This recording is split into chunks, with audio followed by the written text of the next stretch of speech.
Aujourd'hui, je te parle d'un sujet qui fait clairement partie de mon quotidien, le stress. J'ai l'impression de vivre en apnée depuis des semaines, mais limite, j'ai même envie de dire depuis des mois. Au début, je me suis dit c'était pour rien.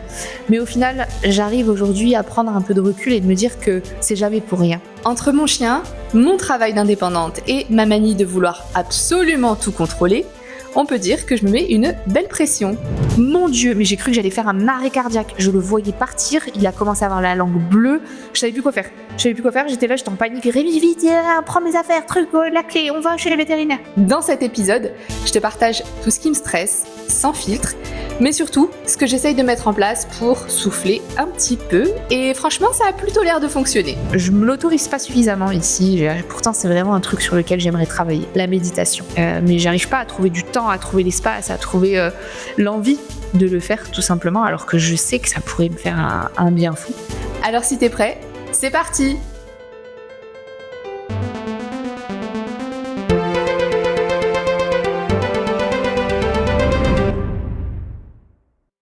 Si tu t'es déjà retrouvé à débattre avec ton partenaire dans la cuisine sur des sujets qui n'ont absolument rien à voir avec la vaisselle, ou si parfois dans la vie tu te dis « c'est le bordel, mais je me comprends », alors bienvenue dans Bordel organisé. Moi, c'est Manon, originaire de Dunkerque, j'ai vécu 3 ans en Australie et je me décrirais comme une chef d'entreprise ambitieuse et amoureuse. De mon chien, de ma famille, de mon chéri, bref, de la vie quoi. Et je te jure, j'ai pas de préférence. Quoique, je te laisserai en juger. Ce podcast, c'est pas juste mon histoire, c'est la tienne aussi. Si tu as déjà douté, galéré, rêvé plus grand ou eu envie de tout plaquer sur un coup de tête, tu es au bon endroit. Alors installe-toi, prends un café, un thé ou même un verre de vin. Bienvenue dans Bordel organisé, le podcast qui te prouve que même le bazar a sa logique.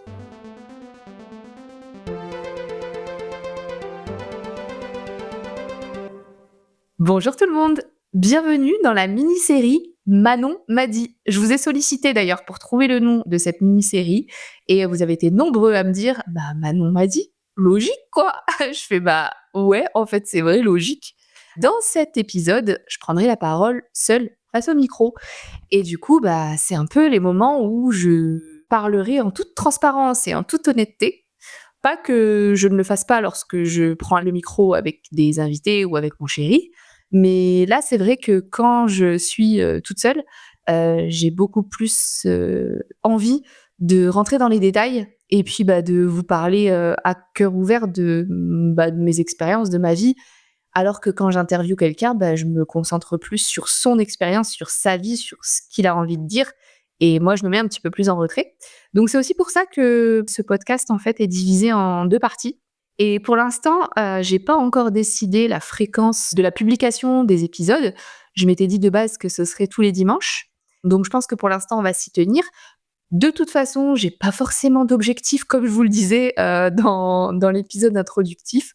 Ce podcast, c'est plutôt pour partager ce que j'ai vécu et aborder des sujets qui, selon moi, sont intéressants. Mais c'est vrai que quand j'en parle autour de moi, à chaque fois, on me dit « Mais ah ouais, c'est un truc de fou. Ah ouais, t'as fait ça ou tu penses comme ça. Mais pourquoi t'en parles pas, etc. » Et moi, j'ai que un compte Instagram professionnel pour mon agence Manostralia, donc qui aborde le séjour linguistique en Australie.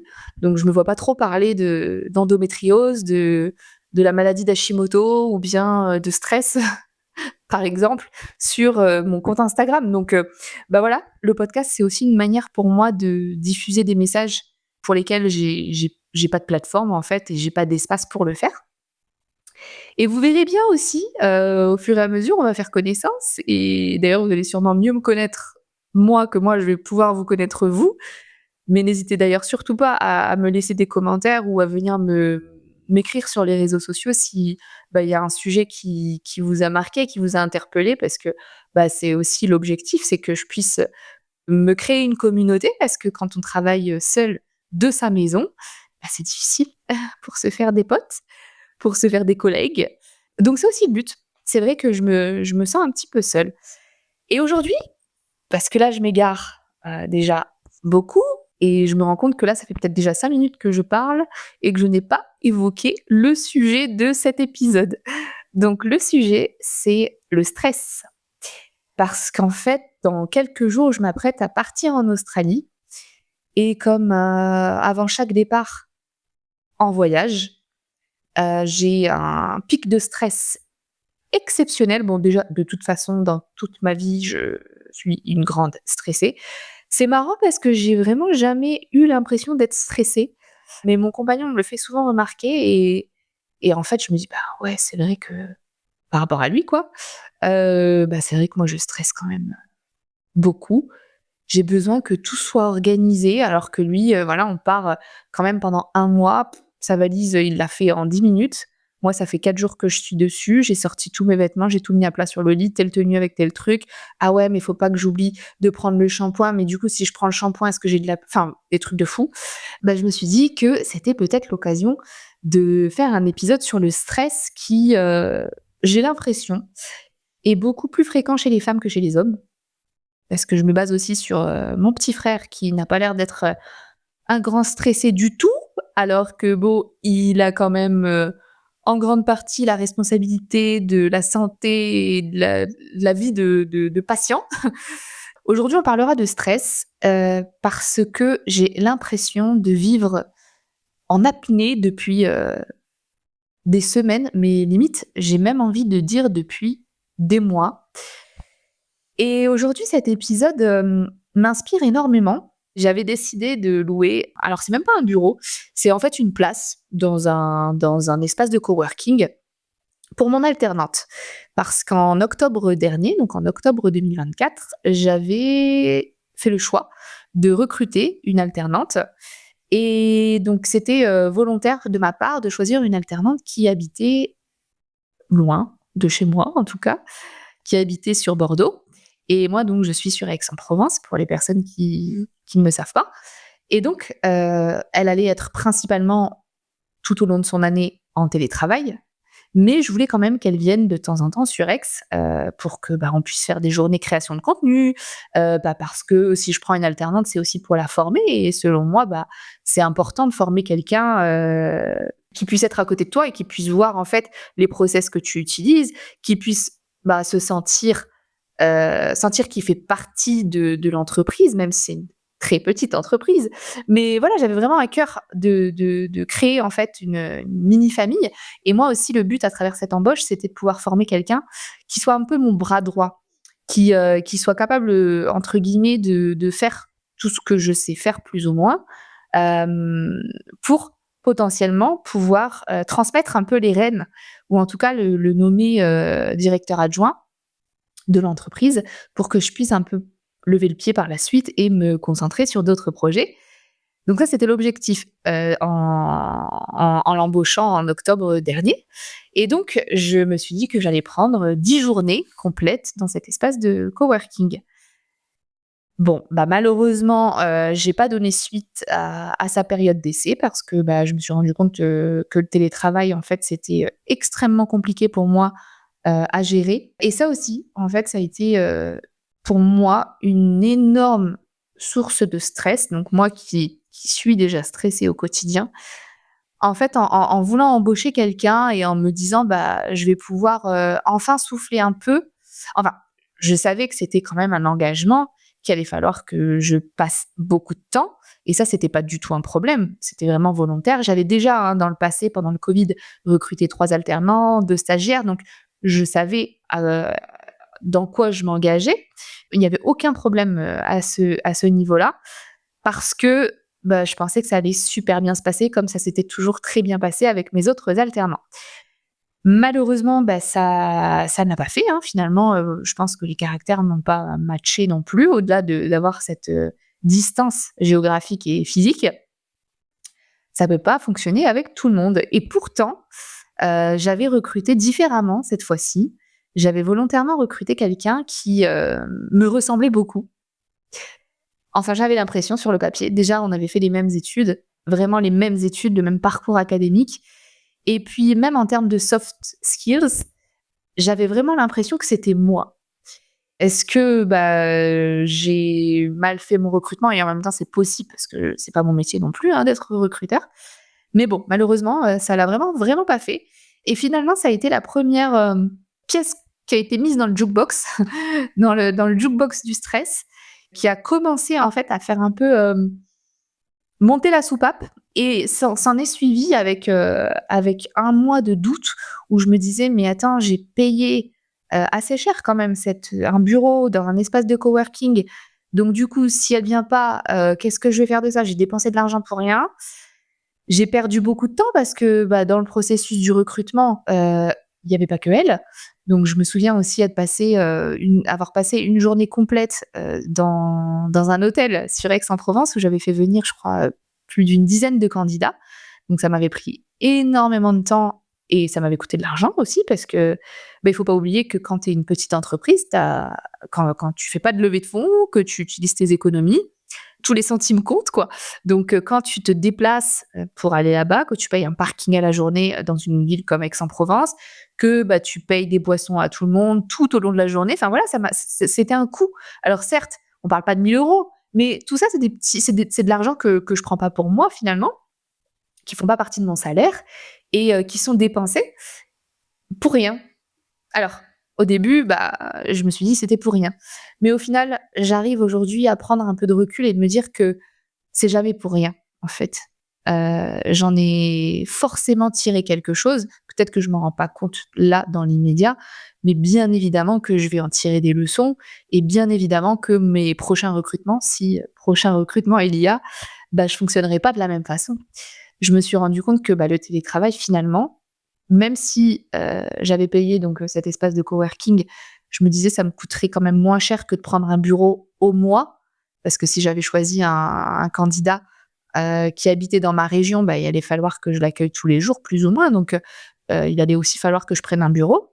Ça coûtait super cher également et en France, on va pas se mentir, on n'est pas trop aidés, hein, c'est plutôt les grosses, grosses boîtes, les gros groupes ou alors les startups, qui ont plutôt des aides. Mais alors les TPE et les PME, on est carrément pas aidés et en fait, on doit se débrouiller avec les moyens du bord. On a des charges qui tombent et qui sont fixes, alors que notre chiffre d'affaires, il est pas fixe du tout, quoi et on peut varier, on peut aller enfin moi, je parle à titre personnel, ça peut être un chiffre d'affaires, je parle de chiffre d'affaires, hein, je parle pas de bénéfice, de 500 € par mois, comme ça peut être du 4 000 € par mois.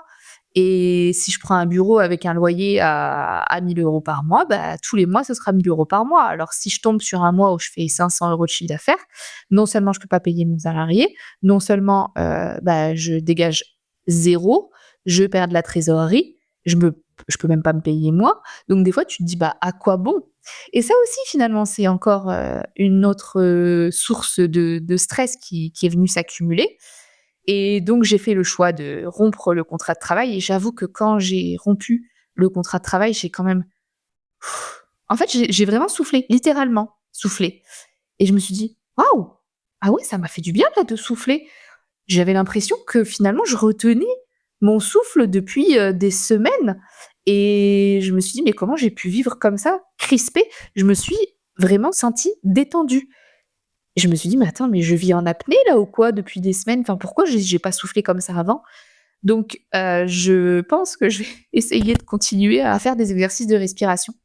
Je me l'autorise pas suffisamment ici, pourtant c'est vraiment un truc sur lequel j'aimerais travailler, la méditation. Mais j'arrive pas à trouver du temps, à trouver l'espace, à trouver, l'envie de le faire tout simplement, alors que je sais que ça pourrait me faire un bien fou. Mais j'espère que là, lors de mon séjour en Australie, je vais pouvoir, mettre un peu cette vie en pause et alors certes, je vais travailler, bien évidemment. Si j'ai des demandes, je vais pas dire non, hein, mais je vais pouvoir lever le pied et j'espère pouvoir mettre en place une routine où, la santé mentale et mon bien-être, vont passer avant le travail et c'est vrai que, ouais, je me vois déjà bien, j'essaye un petit peu de faire des exercices de visualisation créatrice et je me vois, assise au bord de la mer en train de faire des exercices de respiration et rien que le fait de m'imaginer le faire, ça me fait du bien. C'est fou quand même, ça me détend D'ailleurs, petit aparté, j'ai une anecdote à vous raconter sur mon arrivée ce matin, au coworking là. Je démarre toujours ma journée avec un petit café. Alors en plus d'ailleurs, c'est super, bizarre parce que j'aime pas tant que ça le goût du café et encore moins l'odeur que ça te laisse dans la bouche. Mais je sais pas pourquoi depuis que je suis partie en Australie, j'ai pris cette, habitude, peut-être pour me donner un genre, de boire un café le matin et je sais pas si ça me réveille plus que ça ou quoi, mais bah, c'est peut-être comme les gens qui ont l'habitude de fumer une clope. Bah, moi, je prends mon café et j'ai l'impression que, bah, ça m'aide à mettre un point en me disant: «OK, bon, bah, voilà, la journée, elle démarre maintenant». En tout cas, je pense pas que ça ait de nombreux bienfaits sur ma santé parce que je mets quand même du sucre et du lait. Bon bref, du coup, cette anecdote. J'arrive au cowork, je vais à la machine à café et bon, il y a plein de styles, expresso, café long, café macchiato, latte macchiato, cappuccino et ensuite il y a un bouton sans gobelet. Moi, j'ai pas de gobelet avec moi, donc je clique sur sans gobelet et je clique ensuite sur cappuccino et là, bah, du coup, il y a pas de gobelet qui tombe et il y a le cappuccino qui coule et je me suis dit: «Mais merde, mais j'ai cliqué sans gobelet pourtant» et en fait, bah, vous me direz en commentaire si pour vous c'est logique ou pas, mais pour eux, tu cliques sur sans gobelet si tu as un gobelet avec toi. En gros, c'est pour leur dire: «Bah, écoute, mets-moi sans gobelet, quoi. J'ai mon gobelet». Donc certes, je viens pas souvent au cowork, certes, je ne suis pas une adepte de la machine à café, mais je sais pas, je trouve ça bizarre quand même, non? Donc du coup, bah, bien évidemment, j'avais payé, hein, donc bah, en fait, tu vois ton café couler comme ça. Heureusement, c'était 55 centimes.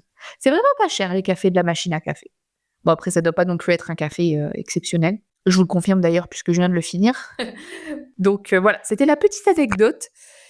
Je voulais aussi vous expliquer qu'est-ce qui peut me stresser, dans ma vie. Moi, il y a un truc qui me stresse de ouf, c'est mon chien. Alors je n'ai pas d'enfant, j'ai pas non plus pour objectif d'en avoir. D'ailleurs, c'est un sujet que j'aurais aimé traiter, avec mon copain, lors d'un épisode de podcast. Parce que quand on s'est rencontrés, limite, on s'est mis ensemble parce que ni lui ni moi ne voulait d'enfant. Lui, il m'avait dit clairement: «Bah, je suis content que tu me dises ça, parce que j'ai pas envie qu'on se mette ensemble et que dans un an tu me dises: "Bah, finalement, j'ai quand même envie d'un enfant"». Il me dit: «Moi, c'est niette. Je serais dégoûtée, en fait, d'avoir perdu un an alors que moi, je veux pas d'enfant». Et je lui ai dit: «Non, non, mais moi, je j'en veux pas du tout, enfin, c'est mort, quoi. Donc il y a aucun souci, on est d'accord sur ça, on peut se mettre ensemble». Et au final, là, ça fait, bientôt 2 ans qu'on est ensemble et c'est marrant parce qu'on commence tout doucement à en parler. Mais on en parle en finissant quand même nos conversations en disant: «Ouais, bon, bah, si ça arrive, mais on n'en veut pas, hein». Mais on commence tout doucement à en parler. Donc écoutez, affaire à suivre, mais bon, à l'heure actuelle, je n'ai pas d'enfant. Par contre, j'ai, mon bébé à 4 pattes qui s'appelle Carter, qui est un carlin. Pour ceux qui connaissent pas les carlins, c'est, vous savez le chien là qui parle dans Men in Black. Donc moi je trouve ça trop mignon, c'est une race trop mignonne, je trouve trop, trop, trop beau.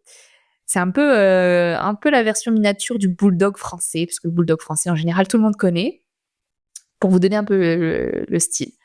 Le mien ne ronfle pas la journée parce que je l'ai opéré du voile du palais et sténose des narines. Donc voilà, en journée, il ne ronfle pas. Par contre, la nuit, quand il est en sommeil profond, il ronfle. Il ronfle fort et d'ailleurs, il ronfle à un point où il peut plus dormir dans ma chambre. J'ai plus cette patience. Donc voilà, cette petite aparté parce que je sais que quand je dis que j'ai un carlin, on me dit: «Ah, c'est la race de chien qui ronfle, qui pète, qui pue». Non, pas du tout. Il pète pas. Franchement, il pète pas parce que, bah, il a une bonne alimentation, quoi. Je lui donne des croquettes, qui sont bien, qui lui conviennent, donc non, il pète pas. Bon, une fois de temps en temps, mais voilà, rien de ouf et il pue pas non plus, sauf, quand il décide de se rouler dans le pipi, hein. Mais sinon, en général, il sent très bon. Bon bref. En fait, j'ai jamais voulu de chien. D'ailleurs, j'ai jamais été une grande passionnée des animaux. Mais, pendant le covid, je sais pas pourquoi, franchement, j'arrive pas trop à m'en rappeler et j'ai décidé de changer d'avis. Je me suis dit: «Ben, je viens de rentrer d'Australie, je suis normalement en France pour une durée indéterminée. Est-ce que ce serait pas bien de me responsabiliser un petit peu et d'adopter un animal de compagnie?» Et j'ai commencé à faire des recherches. À l'époque, j'avais un copain qui m'a conseillé le carlin parce qu'il y avait un pote qui avait un carlin et il me disait que c'était une race, trop mignonne, hyper affective qui, potentiellement pourrait, bien convenir à mon style de vie. Parce que déjà, c'était mon premier chien. J'ai pas non plus une, grande expérience avec l'éducation canine, tout au moins. Et oui, je suis sportive, mais j'avais pas non plus, 4 heures de ma journée à consacrer à des balades. Voilà, ce qui est le cas si tu choisis d'adopter un golden ou un border collie ou un malinois ou un berger allemand ou d'autres chiens qui nécessitent d'être, sortis, alors moi je sors mon chien très souvent, hein, peut-être d'ailleurs un peu trop souvent, mais quand je dis qu'ils nécessitent d'être sortis, c'est voilà, il faut vraiment les épuiser, il faut les fatiguer. Ils ont besoin de ça, c'est des chiens qui ont besoin de ça. Et moi j'avais pas ce temps-là à accorder, donc du coup, je suis partie sur le carlin qui est, un chien, qui adore sortir, hein, bien évidemment, sauf quand il pleut, mais comme moi d'ailleurs, mais qui est tout aussi heureux, en étant sur tes genoux dans le canapé, quoi. Voilà. Et donc bref, j'ai adopté un carlin en 2020. En fait, ma vie, elle a changé après l'adoption de ce chien. Je me suis prise d'amour pour ce chien, mais incroyable. C'est vraiment il fait partie de moi, quoi. J'ai vraiment de l'amour. C'est pas, tu vois, il y a des fois des gens qui te disent: «Ah, mon pote» ou enfin, pour eux, leur chien, c'est un pote. Ouais, c'est un pote et des fois, c'est même, je dirais pas rien, mais c'est pas, fusionnel. Que moi, mon chien, il a tout de suite fait partie de moi, en fait. C'est comme si que c'était ma moitié. J'ai vraiment j'ai créé un lien de fou avec lui. Alors, il comprend le français quand je lui parle. Moi, je comprends pas forcément, les aboiements, mais en tout cas, à travers son regard, à travers son corps, à travers ses expressions du visage, je sais exactement ce qu'il pense, ce qu'il veut dire, ce qu'il veut faire. Et vraiment, c'est exceptionnel ce qu'on a construit. Mais par contre, là, encore une fois, je m'éloigne un peu du sujet. Je voulais vous expliquer pourquoi ça a été une source de stress. Parce que en fait, j'ai tellement d'amour pour lui que, dès qu'il est malade ou pas bien, ça me met une angoisse, mais tu pas idée. Je vais vous donner 2 exemples d'ailleurs. C'est rigolo parce que j'ai dû faire une petite pause là. Bon, vous allez pas l'entendre au montage parce que je vais plutôt bien le faire, mais genre la meuf qui se jette des fleurs. Mais rien que de parler de mon chien, j'ai commencé à avoir les larmes aux yeux et le nez qui coule. Donc du coup, j'ai dû faire une petite pause et ouais, c'est ouf. Je ne sais pas pourquoi j'ai, tant d'amour pour lui. En fait, malheureusement, au bout d'un an, je crois, 1 an et demi, il avait 1 an et demi, il a, eu un ulcère, chopé un ulcère à son œil. Un ulcère, en fait, c'est assez commun, les ulcères aux yeux chez les races, comme, bah, le bulldog français ou le carlin, par exemple, les races, qui ont la face plate, qu'on appelle les brachycéphales. Non seulement parce qu'ils ont une grosse sécheresse oculaire, mais aussi parce que, bah, ils ont pas de museau. Donc forcément, quand ils reniflent le sol, bah, ils ont plus tendance à se prendre des trucs dans les yeux. Et donc, bah, je me lève un beau matin et là, je vois qu'il était pas comme d'habitude. Puis, bah, après, je le regarde et je vois qu'il a un voile bleu sur son œil et je m'étais déjà renseignée parce que je faisais partie des groupes Facebook, tu sais que tu as un carlin quand, blablabla. Et j'avais vu que, bah, ils étaient sujets à ça. Donc du coup, j'ai tout de suite capté que c'était un ulcère, j'ai directement été chez le vétérinaire et en fait, malheureusement, ça a été très, très mal soigné parce que, bah, je ne savais pas qu'il existait des vétérinaires ophtalmologues. Donc moi, je m'étais rendue chez un vétérinaire classique, qui n'a finalement pas la même expertise. Donc du coup, le problème n'a pas été traité suffisamment rapidement. Il m'a mis en place des traitements, je sais plus comment ils appelaient, de premier secours, première intention. Ouais, voilà, un traitement de première intention en se disant: «Bah, ça peut peut-être passer». Sauf que là, l'ulcère était beaucoup trop profond, donc c'est pas passé et du coup, c'était, de pire en pire. J'ai dû finalement, aller voir un vétérinaire ophtalmo. On m'a conseillé heureusement, grâce à ces groupes Facebook et donc bah, il m'a dit qu'il fallait l'opérer. Je fais: «Waouh!» Et là, en plus, bah, pareil, j'avais toujours entendu que, bah, les carlins, enfin les races qui avaient des faces plates, avaient, très peu de chances de se réveiller d'une opération parce que, pour bon bref, plein de raisons. Et donc moi il commence à me dire ça et là, c'est la première fois en fait où je me suis rendu compte que je l'aimais autant. Jusqu'à présent, je savais que, bah, je l'aimais bien, mais là, quand on m'a dit qu'il fallait l'opérer, j'ai commencé à paniquer, j'ai vraiment changé et en fait, je pense que j'ai dû créer un stress post-traumatique ou je ne sais pas comment on peut l'appeler. D'ailleurs, j'ai été, suivie, hein, pour ça parce qu'après ça, ça a quand même été difficile pour moi et ça l'est toujours aujourd'hui, parce qu'il m'a encore fait d'autres frayeurs. Il a refait 2 ulcères après ça, bon bref. Donc on l'a opéré. Heureusement, l'opération s'est bien passée, il s'est réveillé, plutôt dans ce sens-là. Bon, malheureusement, l'ulcère n'a pas été guéri. Il a toujours un œil, qui bon, il a plus l'ulcère, mais il a pas un bel œil. Il a pas bien cicatrisé, mais il a pas non plus perdu la vue. Et en fait, donc après ça, bon voilà, ça a été beaucoup de soins. Il fallait lui mettre des gouttes dans les yeux toutes les 2 heures. Il voulait pas se laisser faire.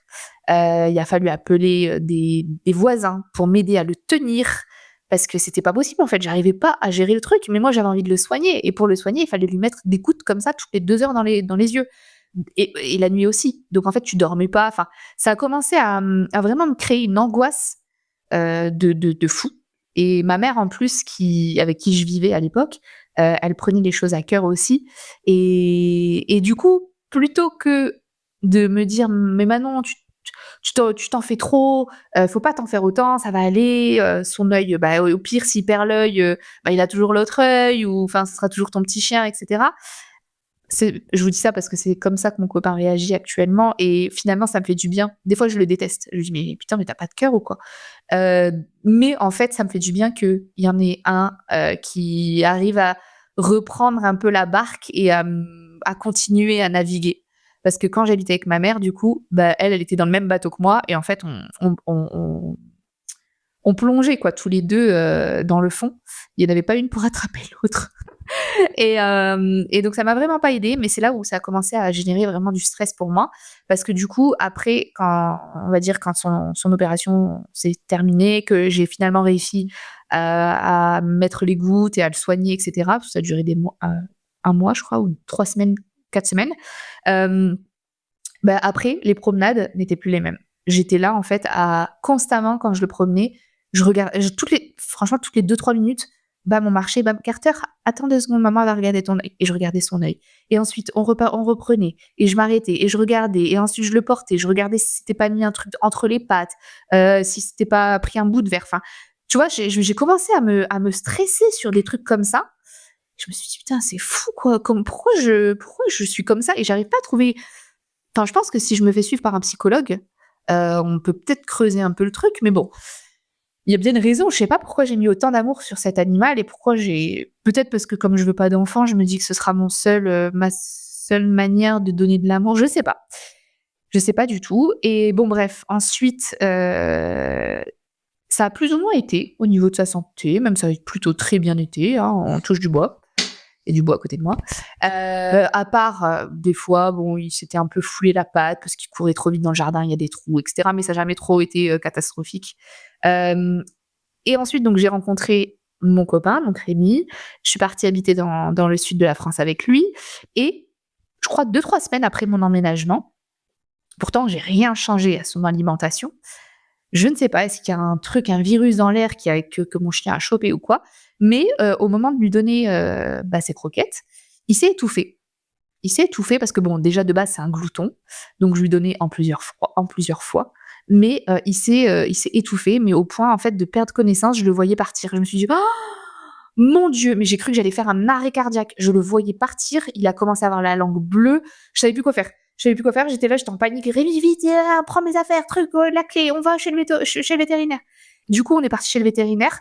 Heureusement, mais des fois je me dis: «Mais Dieu merci», je sais pas si Dieu existe, mais à ce moment-là, heureusement qu'il était là. Le vétérinaire était sur le point de fermer, hein. Je vous jure, je crois, il était 7 heures, quelque chose comme ça, ou 6 heures. Le vétérinaire était en train de mettre son manteau. Je dis: «Non, je vous en supplie, prenez mon chien, faites quelque chose, il est en train de mourir et tout» et moi je connaissais pas, j'avais pas de vétérinaire, je venais d'arriver, ça faisait 3 semaines. Il l'a pris et en fait, il a réussi, je sais pas, à lui refaire régurgiter le truc. Bon, c'est pas passé, mais ça lui a fait du bien et il a repris un peu connaissance Et alors là, bah, c'est pareil. Autant l'opération, je vous dis, j'étais stressée, mais je l'ai pas vu mourir, que là, je l'ai vu mourir devant mes yeux. Oh mon Dieu, la dose de stress. Je peux vous dire que, bah, après les nuits qui suivaient, je dormais plus, parce qu'en plus, il s'est réétranglé 3 fois, après ça. Mais, vu que Rémi, en fait, il avait réussi à me calmer. Il me disait: «Faut pas que tu paniques parce que lui, il va voir que tu paniques et il continue à te suivre pendant que mon chien s'étranglait. Si j'allais dans la chambre pour aller chercher mon manteau, il allait venir me suivre jusqu'à la chambre alors qu'il était en train de s'étouffer». Enfin, un truc de fou, quoi. Et il me dit: «Ne bouge pas, mets-toi sur le sol et tout». Donc me voilà allongée sur le sol à côté de mon chien et du coup, mon chien s'est allongé aussi et mais au bout d'un moment, je voyais que ça n'allait pas. Bon, il avait plus la langue bleue, mais je voyais qu'il allait vraiment pas bien. Il était donc du coup, je fais: «Non, mais en fait, pas du tout, quoi». Donc j'ai pris le chien, bam, on est reparti chez le véto. Là, la vétérinaire, elle a osé mettre ses doigts dans sa gueule et en fait, ça lui a permis de vomir et il a réussi à régurgiter la croquette qui était coincée.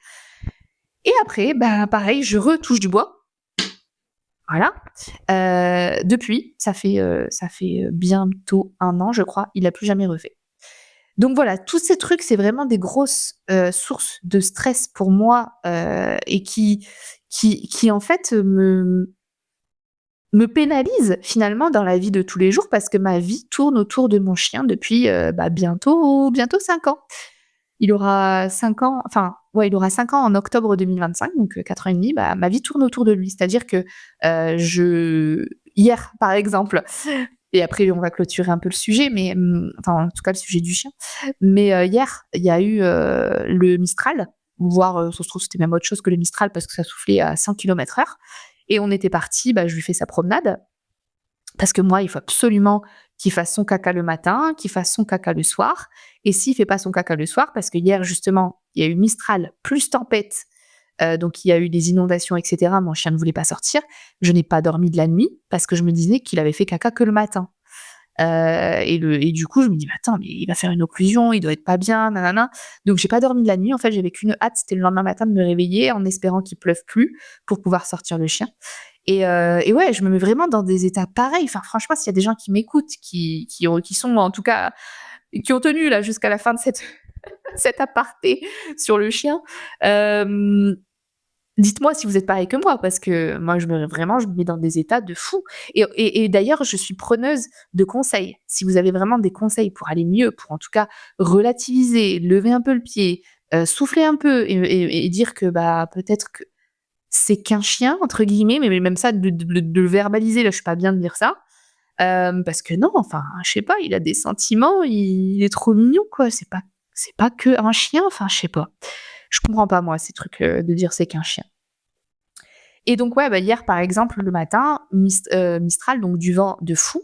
Il fallait bien que je fasse la promenade, il pleuvait pas encore et en fait, je dis à mon copain: «Non mais en fait, demi-tour quoi. C'est bon, il a fait son caca». On avait fait la route en plus, on était partis faire une promenade quelque part. «Non, non, mais en fait demi-tour parce que vas-y, il y a du vent de malade. Pour peu qu'il chope une poussière dans l'œil, nous on part en Australie dans 3 jours. Je le laisse à ma mère le temps qu'on n'est pas là. J'ai pas envie qu'elle subisse ce que j'ai subi là quand il a eu son ulcère». Donc non, enfin voilà, c'est vraiment pour moi, tout tourne autour de lui. Là d'ailleurs, comme on part en Australie et que je le dépose chez ma mère, sachant qu'elle habite dans le nord de la France, je traverse toute la France. Donc les billets de train pour nous 3, ça coûte une blinde. Je traverse toute la France pour aller déposer mon chien, heu et ensuite redescendre à Paris pour prendre l'avion. Alors que je sais qu'il y a certaines personnes qui le laisseraient dans un chenil ou chez un pet-sitter, enfin et moi je peux pas en fait, je peux pas. Je me dis: «Non mais bah non quoi, j'ai pas pris un chien pour ça en fait». Et c'est ça à chaque fois que je me dis: «Mais j'ai pas pris un chien pour ça». Pourquoi les gens prennent des chiens s'ils veulent pas s'en occuper, s'ils veulent pas mettre autant d'amour, s'ils sont pas prêts à faire ce que moi je fais? J'ai du mal à accepter que les gens ne font pas comme moi. Autant sur pas mal de sujets, je suis méga tolérante. J'ai souvent tendance à vouloir écouter les 2 two sides of the story, les deux côtés de l'histoire. Quand il y a un débat ou une embrouille, peu importe, j'ai toujours, tendance à écouter les 2 personnes. Mais sur ça, je suis pas du tout tolérante et pour moi, quand je vois mes voisins qui ont des malinois, qui ont des bergers allemands, qui ont pris ces chiens que pour protéger leur maison, que ces chiens-là ne sont jamais sortis, voire même pour certains qui sont attachés à l'arbre, ça me met hors de moi. Ça vraiment, ça me fend le cœur. Mais malheureusement, étant donné que je ne suis pas chez moi, et que, bah, potentiellement ses voisins sont pas forcément des personnes, très gentilles, on va dire, bah, mon copain me demande de rien faire et de rien dire. Et en fait et ça aussi, j'espère que mon chéri écoutera cet épisode, ça aussi, ça contribue dans mon stress. Cette injustice et devoir être témoin d'une injustice et de ne rien pouvoir faire parce que sinon je vais m'embrouiller avec mon mec, et ça, ça me stresse.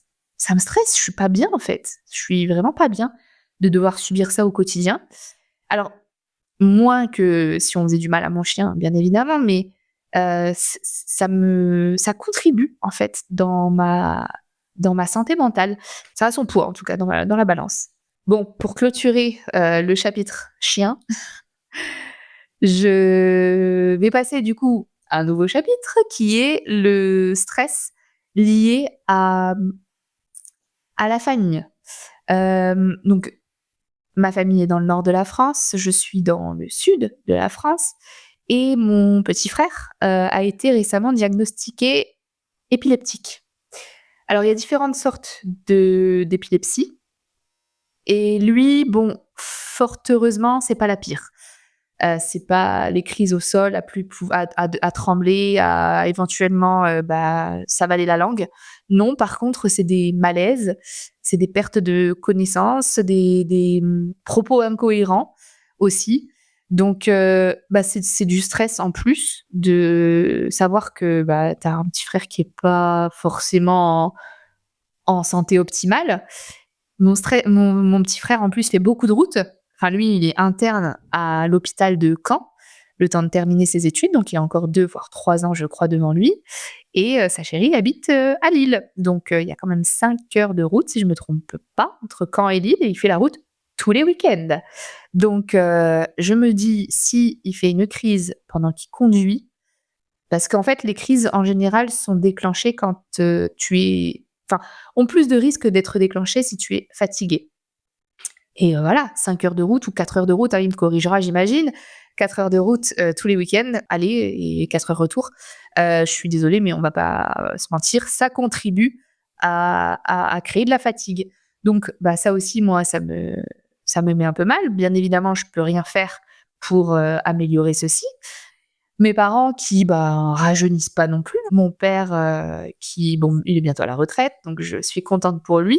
Mais j'avoue que là aussi je stresse parce qu'il y a énormément de personnes qui m'ont dit que quand on est à la retraite, et puis je pense même d'ailleurs que c'est prouvé, hein, si on regarde des chiffres, et si on se penche sur des statistiques, c'est prouvé que lorsque l'on est à la retraite et qu'on lève le pied, bah, en fait, je pense que ton corps se relâche un peu, se libère et bah, tu as plus de risques de faire des crises cardiaques. Donc moi, je suis contente pour lui qu'il soit à la retraite parce que c'est quelqu'un qui a travaillé depuis son plus jeune âge. Il travaille la nuit aussi dans un secteur, dans le casino, les jeux. Donc voilà, c'est pas non plus, un secteur qui est facile. Il y a beaucoup d'employés à gérer, il a beaucoup de responsabilités, de chiffres aussi, c'est beaucoup de chiffres. Je suis contente qu'il soit à la retraite, mais j'ai peur pour lui. Parce que lui, pour le coup, c'est un grand stressé. Et au début du podcast, je vous disais que les hommes étaient moins sujets au stress que les femmes, mais alors là, j'avoue qu'entre mes parents, c'est plus mon père que ma mère, pour le coup. Donc bon, je peux peut-être aussi me contredire, c'est vrai.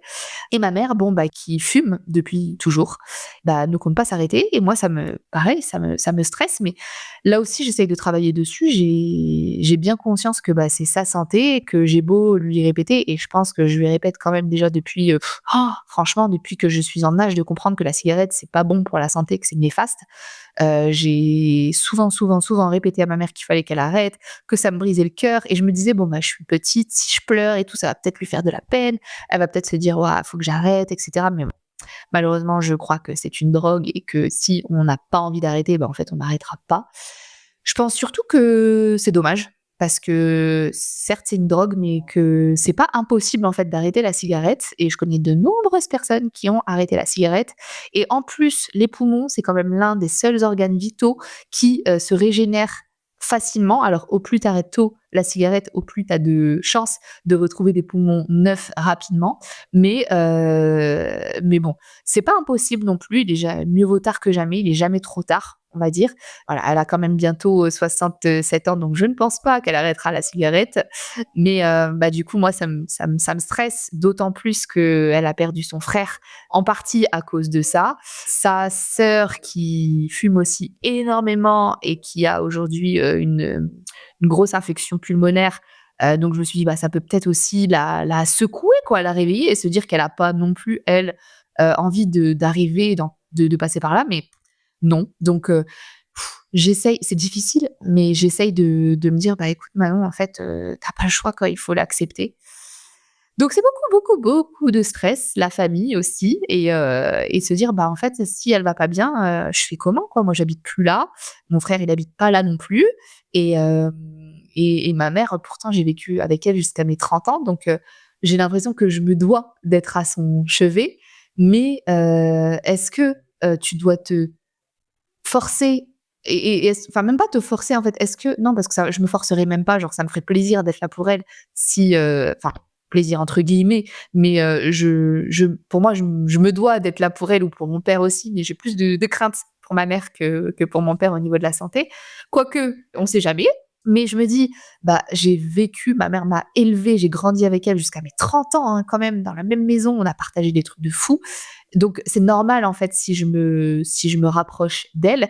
Mais pourquoi, en fait, est-ce que je devrais mettre ma vie entre parenthèses pour venir, au chevet de ma maman et la soigner, alors que, bah, elle est malade pour une maladie qui, aurait pu être évitée si elle m'avait écoutée ou si même elle s'était écoutée elle-même, en fait, tout simplement, quoi. Enfin, tu vois? Donc c'est toutes des questions, en fait, qui me bouleversent et c'est toujours difficile de prendre une décision. Bon, heu on est d'accord que pour l'instant, je profite au jour le jour et là d'ailleurs je revois mes parents et mon petit frère dans 3 jours, donc je suis méga excitée, méga contente. Mais donc bah, j'essaye de pas y penser, mais c'est vrai que forcément, c'est des sujets qui me travaillent et qui reviennent, constamment, qui probablement contribuent à mon stress du quotidien. Mais si je devais classer, les sources de stress, c'est pas on va dire que c'est pas celle-ci pour l'instant. C'est pas celle-ci qui vient en premier. C'est vraiment mon chien et le travail en deuxième. Mais mon chien en premier, hein, ah ouais, ça c'est évident. Voilà pour le chapitre, numéro 4. Bon, bien évidemment, je vais pas vous laisser partir comme ça, hein. On va terminer cet épisode sur, les techniques qui marchent pour moi, plus ou moins, pour apprendre à mieux gérer mon stress et surtout celles que j'ai envie de mettre en place dans un futur proche pour aller mieux, de mieux en mieux. Bien que c'est quelque chose avec, lequel je deal depuis des années, donc je sais bien qu'il y aura pas de solution miracle. Mais d'ailleurs, moi, j'ai besoin d'aide. Donc si vous avez des techniques ou des conseils à me donner, n'hésitez pas à laisser un commentaire, s'il vous plaît. Je vous lirai bien évidemment, je prends. En tout cas, sur ce sujet-là, j'ai besoin d'aide, donc n'hésitez pas. Alors la technique première pour moi qui fonctionne le mieux, je dirais que c'est quand même le sport. Voilà, dans sa globalité, c'est-à-dire, aussi bien la marche, que la fitness, musculation aussi. Le sport donc franchement, le seul truc que j'aimerais éviter de faire quand je vais à la salle de sport, mais c'est difficile, c'est que j'aimerais laisser mon téléphone au vestiaire, en fait. Parce que quand je fais du sport, alors si je fais un cours collectif, bah, je touche pas mon téléphone et je me rends compte que c'est méga bénéfique parce que vraiment ça me permet de me surpasser, de me concentrer sur le prof et de pas regarder mon téléphone. Alors que quand je fais de la muscu, enfin, en tout cas des exercices par moi-même sur des machines, peu importe, ben je prends mon téléphone entre chaque, temps de repos. Enfin, peut-être pas entre chaque temps, j'essaye de pas le faire, mais c'est une addiction, hein, de toute façon, le téléphone, c'est abusé, hein. Et donc du coup, bah, je regarde, des fois ouais, des fois même je regarde la caméra parce que je laisse du coup mon chien tout seul à la maison. Je regarde la caméra pour voir ce qu'il fait et forcément, il hurle à la mort parce qu'il déteste être tout seul. Donc en fait, je vais au sport, bon, pour m'entretenir parce que j'ai envie d'avoir un beau corps, pour me faire du bien et pour déstresser et au final, je m'auto-flagelle quoi, je m'inflige cette dose de stress en regardant à la caméra et en voyant que mon chien il est désespéré et qu'il attend mon retour près de la porte d'entrée quoi, en train de hurler comme un loup. Donc ça, c'est vraiment quelque chose qu'il faudrait que je travaille. Donc je vais déjà en grande partie assez souvent à la salle de sport, mais c'est vrai qu'il faut que j'apprenne à soit laisser mon téléphone, dans le vestiaire, ce qui veut dire, bah, du coup, s'entraîner sans musique, ne pas avoir une idée de ses temps de repos ou alors investir dans une montre. Parce que ouais, c'est vrai qu'il y a toujours des solutions, en fait. Et bah, la marche, j'adore ça, mais je marche pas seule. En général, je marche, avec mon chien. Donc c'est lors de promenades, hein, je le sors le matin et le soir, donc on fait des longues promenades. Je pense qu'on doit marcher, hein, ça dépend des jours, mais entre 3 et 5 kilomètres par jour. Donc ça me fait du bien parce que parfois, bah, je mets un épisode de podcast, ça me permet de sortir de chez moi, d'être, «toute seule» entre guillemets. Mais peut-être qu'il faudrait que je prenne du temps pour moi aussi seule et qu'il faudrait que j'aille, marcher en fait seule en forêt ou peu importe quoi. C'est rare que j'ai du temps pour moi seule. Je suis soit à la maison et du coup il y a mon chien, soit il y a mon copain, soit, bah, quand je suis seule, c'est comme aujourd'hui, je suis venue, pour travailler. Donc j'ai vraiment peu de temps pour moi seule depuis quelques années et peut-être que ça devrait, être, aussi l'une des techniques qu'il faudrait que je mette en place. L'organisation, alors ça m'aide à déstresser quand même. Le fait de pouvoir, entre guillemets, «contrôler le futur». C'est vrai que j'ai un calendrier qui est, plus ou moins, même plus que moins organisé où je note tout en général. Bah, là, si vous avez besoin d'un exemple, pour en revenir encore une fois au chien, on habite dans le sud et donc il y a un moustique qui peut piquer et potentiellement être, mortel et donc il faut lui faire le vaccin contre la leishmaniose et vu que je remonte dans le nord et que dans le nord, en général, les vétérinaires sont beaucoup moins chers que dans le sud et que je voudrais le faire vacciner à mon retour d'Australie, donc c'est-à-dire au mois d'avril, bah, j'avais anticipé, je m'étais mis une note sur mon agenda pour appeler le vétérinaire dans le nord aujourd'hui afin de lui demander si, bah, déjà est-ce qu'il faut commander le vaccin? Est-ce qu'il peut me donner le prix pour avoir une idée du budget? Enfin tout ça quoi, je me note tout ça et ensuite je vais appeler le vaccin dans le sud pour comparer et après je vais prendre ma décision. Est-ce qu'on lui fait une prise de sang avant afin de savoir s'il a déjà été, touché par, la leishmaniose ou pas? Est-ce que ça vaut le coup de lui faire la prise de sang? Enfin vraiment j'organise tout, tout, tout, c'est incroyable. Alors j'organise pas non plus mes dates avec mon copain, heureusement, parce que je regarde actuellement une série là sur Netflix, Dubai Bling, de temps en temps. Alors ça aussi, petit aparté, ça fait partie des choses que je mets en place pour, décompresser et moins stresser. Alors certes, j'apprends rien ou alors, comme j'ai dit au début du podcast, il faut toujours tirer un peu de positif dans tout. Donc peut-être que la chose que j'apprends, c'est, l'arabe. Je me non, j'apprends pas l'arabe, mais il y a des mots qui me reviennent, que j'entends et que je connaissais, parce que j'ai des origines algériennes, pour ceux qui ne le savent pas et bah, l'anglais, parce que du coup, je le mets en anglais et c'est vrai que ça fait du bien de continuer à pratiquer son anglais. Donc c'est peut-être le seul point positif, mais au final, non, il y a aussi un autre point positif qui est que, bah, quand je regarde ça, en fait, je pense à rien. Je suis là dans mon canapé et je le fais pas souvent, je le fais pas assez souvent, et je pense à rien. Donc c'est aussi des choses que j'aime mettre en place, que je mets pas suffisamment en place, mais qu'il faudrait que je développe davantage. Donc l'organisation, le lâcher prise, alors ça, c'est ce qu'on m'a conseillé de faire, lâcher prise. Donc ça, c'est trop marrant, lâche prise Manon. «Oh, mais tu t'en fous, lâche prise, c'est bon». Mais comment tu peux me dire ça, en fait? OK, je veux bien, bah ouais, j'aimerais bien moi lâcher prise, mais comment on lâche prise? C'est ça, en fait. J'arrive pas à lâcher prise. J'ai besoin de contrôler, je suis un peu, control freak. Donc non, moi lâcher prise, j'y arrive pas encore. Donc si vous avez des techniques pour lâcher prise, sinon je demanderai à ChatGPT. Et ouais, une dernière technique que j'aimerais mettre en place, bah, c'est la respiration. C'est ce que je vous disais tout à l'heure, c'est, je sais qu'en fait je coupe mon souffle, je souffle pas naturellement et c'est aussi peut-être pour ça que je suis, souvent, ballonnée. Je respire pas assez par, le nez, je crois que je respire beaucoup trop par la bouche.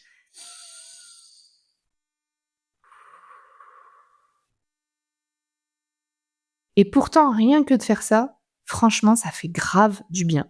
On m'avait conseillé de faire je me souviens plus comment il s'appelle ce truc, je l'ai sur le bout de la langue, mais le temps que je réfléchisse, ça va pas revenir.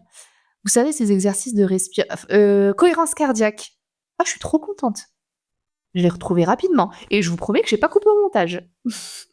La cohérence cardiaque. Pourtant, ça prend pas de temps, hein, ça doit être quoi? Peut-être 5 minutes sur ta journée? Mais je sais pas pourquoi je le fais pas et pourtant je sais que ça me ferait du bien. Ah oui, et la lecture aussi, que je néglige beaucoup trop, qu'il faudrait beaucoup plus que je mette en place.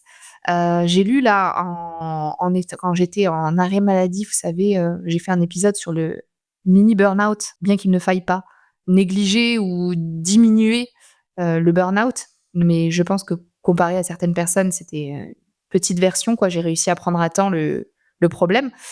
Bref, pendant cette période d'arrêt maladie, j'ai lu, beaucoup, en tout cas beaucoup plus que ce que j'ai lu ces dernières années et ça m'a fait du bien aussi.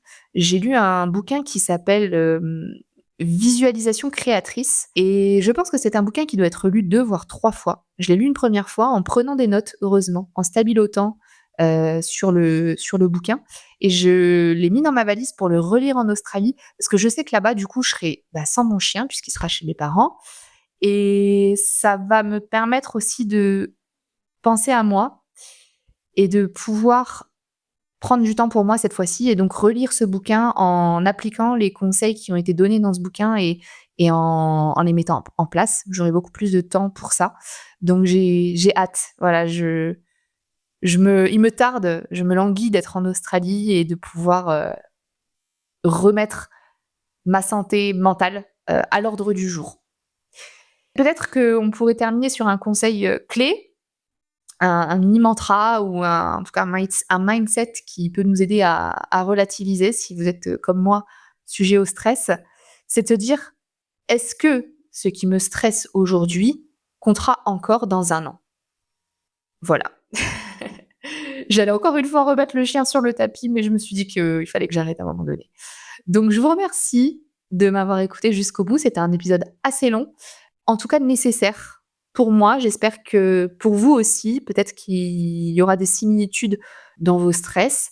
De toute façon, même si cet épisode est trop long et que je me rends compte qu'il n'est pas forcément écouté jusqu'à la fin ou qu'il n'est pas forcément apprécié, pour moi, ce podcast, c'est aussi une façon de documenter ma vie parce que je prends pas le temps de le faire à l'écrit et je me dis que dans quelques années, je prendrai plaisir à réécouter ces épisodes de podcast que j'ai enregistrés. Je me rappellerai de là où je suis. Je trouve ça cool aussi d'avoir, partagé la petite anecdote avec le café parce que c'est des trucs bidons, mais dans quelques années quand je le réécouterai, peut-être que ça me rappellera des souvenirs, peut-être que je serai plus sur Aix-en-Provence et sûrement d'ailleurs, que ma vie aura changé encore et encore et c'est toujours bon d'avoir des petits souvenirs comme ça. Mieux que les memories que Snap t'envoie tous les jours. Là, au moins, c'est vraiment un souvenir concret et puis on entend ma voix. Donc voilà, je suis super contente et je vous remercie du fond du cœur si vous avez tenu jusqu'à la fin de cet épisode. J'espère que votre stress, sera gérable et je vous dis à bientôt pour, un autre épisode de la mini-série Manon m'a dit. Bonne journée, ciao ciao!